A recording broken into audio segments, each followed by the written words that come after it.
تو آئیے دیکھتے ہیں آج ہم پاکستان اور افغانستان کے تعلقات میں ایک کافی غیر متوقع موڑ پر بات کر رہے ہیں۔ جی، غیر متوقع تو ہے، خاص طور پر پچھلے کچھ مہینوں کو دیکھتے ہوئے۔ بالکل، جہاں کچھ عرصہ پہلے تک سرحدوں پر شدید کشیدگی تھی، وہیں اب اچانک سفارتی گرمجوشی نظر آ رہی ہے۔ صحیح۔ ہمارے پاس آج ڈان اخبار کا 3 جون 2025 کا ایک اداریہ ہے جو اسی صورتحال کا تجزیہ کر رہا ہے۔ جی ہاں، یہ اداریہ کافی اہم نکات اٹھاتا ہے۔ تو سوال یہ ہے کہ یہ اچانک تبدیلی یہ کیسے ہوئی؟ اس کے پیچھے کیا ہے؟ یہ واقعی ایک قابل ذکر تبدیلی ہے۔ چند مہینے پہلے کی سرحدی جھڑپیں یاد ہیں؟ ہاں، وہ تو کافی سنگین تھیں۔ جی، اور وہ تلخ بیانات، اس سب کے بعد اب اسلام آباد اور کابل دونوں ایک دوسرے کے دارالحکومتوں میں اپنے سفارتی نمائندوں کا درجہ بڑھا رہے ہیں، یعنی باقاعدہ سفیر تعینات کر رہے ہیں۔ یہ ایک بڑا قدم ہے۔ بڑا قدم تو ہے، اور ڈان کا اداریہ بھی اسی پیش رفت کو مرکزی حیثیت دیتا ہے۔ تو آج ہم یہی سمجھنے کی کوشش کریں گے کہ یہ برف کیسے پگھلی، اور کیا اس میں کوئی بیرونی ہاتھ ہے؟ چین کا نام آ رہا ہے بار بار۔ بالکل، چین کا کردار اور پھر مستقبل میں اس کے کیا اثرات ہو سکتے ہیں، ان سب پر بات کریں گے۔ ٹھیک ہے، تو سب سے پہلی اور واضح تبدیلی تو یہ سفیروں کی تعیناتی ہے۔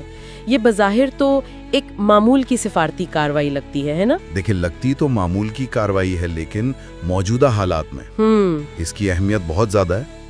ایک بات سمجھنی ہوگی، یہ طالبان حکومت کو باقاعدہ تسلیم کرنا نہیں ہے۔ اچھا، یہ اہم نکتہ ہے۔ جی، یہ فارمل ریکگنیشن نہیں ہے، لیکن یہ یقینی طور پر کابل میں جو انتظامیہ ہے طالبان کی، جی، اسے ایک حد تک آپ کہہ لیں قانونی حیثیت یا بین الاقوامی قبولیت کی طرف ضرور لے جاتا ہے۔ ٹھیک۔ اور اس کے ساتھ ہی پاکستان کے وزیر خارجہ اسحاق ڈار اور ان کے افغان ہم منصب امیر خان متقی، ان کے درمیان فون پر بھی بات ہوئی ہے۔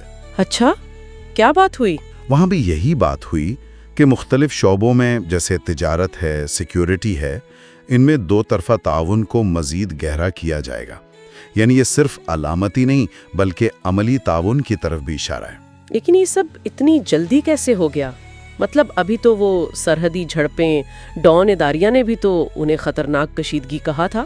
جی، کہا تھا، اور یہی بات اس تبدیلی کو اور بھی نمایاں بناتی ہے۔ تو کیا واقعی اس میں چین کا ہاتھ ہے؟ کیا لگتا ہے؟ سارے اشارے تو اسی طرف ہیں۔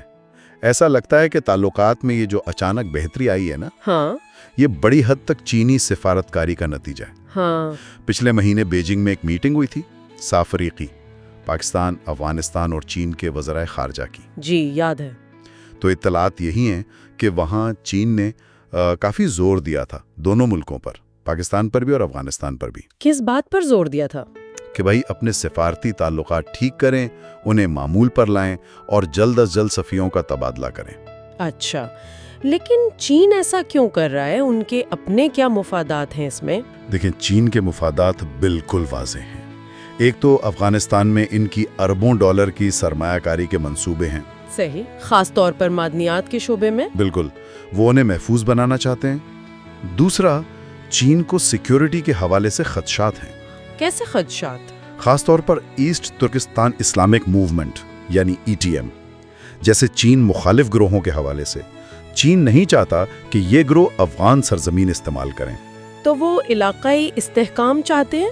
جی، تاکہ ان کا جو بیلٹ اینڈ روڈ انیشیٹو ہے وہ بھی آگے بڑھے۔ تو بات یہ ہے کہ چین صرف ثالثی نہیں کر رہا، وہ ایک طرح سے صورتحال کو اپنے معاشی اور سیکیورٹی مفادات کے لیے فعال طور پر بنا رہا ہے۔ اور کابل انتظامیہ، وہ تو عالمی سطح پر کافی الگ تھلگ ہے نا، وہ اس صورتحال کو کیسے دیکھتے ہوں گے؟ بالکل، کابل انتظامیہ یہ بات اچھی طرح جانتی ہے کہ اگر انہیں بین الاقوامی سطح پر کوئی قبولیت چاہیے یا معاشی پابندیوں سے نکلنا ہے تو راستہ بیجنگ سے ہو کر جاتا ہے۔ ایک ممکنہ راستہ، جی، وہ چینی سرمایہ کاری بھی چاہتے ہیں اور چین کے ساتھ اچھے تعلقات کو وہ اپنے استحکام کے لیے بہت اہم سمجھتے ہیں۔ تو چین کی بات ماننا ایک طرح سے ان کے اپنے مفاد میں ہے۔ صحیح۔ اچھا، اگر ہم اسے تھوڑا بڑا کر کے دیکھیں تو پاکستان کے لیے اس پیش رفت کے کیا فائدے ہو سکتے ہیں؟ کیا اس سے وہ پرانے مسائل حل ہو سکتے ہیں جن پر اتنی کشیدگی تھی؟ دیکھیں، پاکستان کے لیے بھی یہ صورتحال ممکنہ طور پر فائدہ مند ہو سکتی ہے۔ بہتر سفارتی تعلقات کا مطلب ہے کہ اب کابل کے ساتھ بات چیت اور تعاون کے نئے دروازے کھل سکتے ہیں۔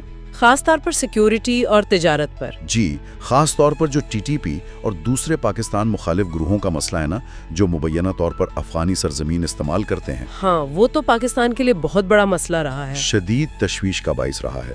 تو اب شاید چین کی شمولیت سے جو یہ سائفرے کی فارمیٹ بنا ہے، اس کے تحت اس مسئلے پر زیادہ مؤثر بات ہو سکے۔ یعنی امید کی جا سکتی ہے؟ امید تو کی جا سکتی ہے، اگرچہ کوئی گارنٹی نہیں ہے، حالات پیچیدہ ہیں۔ تو پھر لبے لباب کیا ہے؟ اگر پاکستان، چین اور دوسرے علاقائی ممالک کابل کو کوئی پیغام دینا چاہتے ہیں تو وہ بنیادی پیغام کیا ہونا چاہیے؟ بنیادی پیغام وہی ہے جس کا اشارہ ڈان کے اداریے میں بھی ہے کہ دیکھیں، علاقائی معیشت، تجارت، روابط، یہ سب تبھی آگے بڑھ سکتا ہے جب کیا ہو؟ جب افغان سرزمین کسی بھی قسم کے عسکریت پسند گروہوں سے پاک ہو، چاہے وہ کسی بھی ملک کے خلاف ہوں۔ یہ ایک لازمی شرط ہے۔ یہ بات بھی تو قابل ذکر ہے کہ پاکستان اب چوتھا ملک بن گیا ہے جس کا کابل میں سفیر ہے، چین، UAE اور ازبکستان کے بعد۔ جی، اور روس نے بھی تو ماسکو میں افغان سفیر کی تعیناتی قبول کر لی ہے۔ ہاں، یہ ایک وسیع تر رجحان کا حصہ لگتا ہے۔ ایسا لگتا ہے کہ علاقائی سطح پر ممالک کابل کے ساتھ ایک عملی ورکنگ ریلیشن شپ قائم کرنے کی کوشش کر رہے ہیں، بھلے ہی باضابطہ تسلیم نہ کیا ہو۔ جی، بھلے ہی باضابطہ تسلیم نہ کیا ہو، لیکن یہاں وہ بڑا سوال پھر آ جاتا ہے، کون سے سوال؟ وہ مؤثر طریقے سے حل کرنے میں مدد دیں گے؟ تو خلاصہ یہ ہے کہ پاکستان اور افغانستان کے تعلقات میں بظاہر ایک مثبت تبدیلی نظر آ رہی ہے۔ جی، بظاہر تو یہی ہے۔ اور اس میں چین کا کردار بہت اہم رہا ہے۔ سفارتی سطح پر یہ پیش رفت امید تو دلاتی ہے کہ شاید تعاون کی راہ میں کچھ رکاوٹیں دور ہوں۔ بالکل، امید تو ہے، لیکن غور طلب بات یہی ہے اور اس پر ہمیں آگے نظر رکھنی ہوگی جی، کہ کیا سفارتی سطح پر یہ جو گرمجوشی ہے یہ محض وقتی ہے، علاقائی مفادات اور دباؤ کا نتیجہ ہے، یا یہ واقعی ان بنیادی مسائل کو، خاص طور پر وہ جو سرحد پار دہشت گردی کا پیچیدہ مسئلہ ہے، اسے حل کرنے کی جانب کوئی سنجیدہ قدم ہے؟ یہ وہ سوال ہے جس کا جواب آنے والا وقت ہی دے گا۔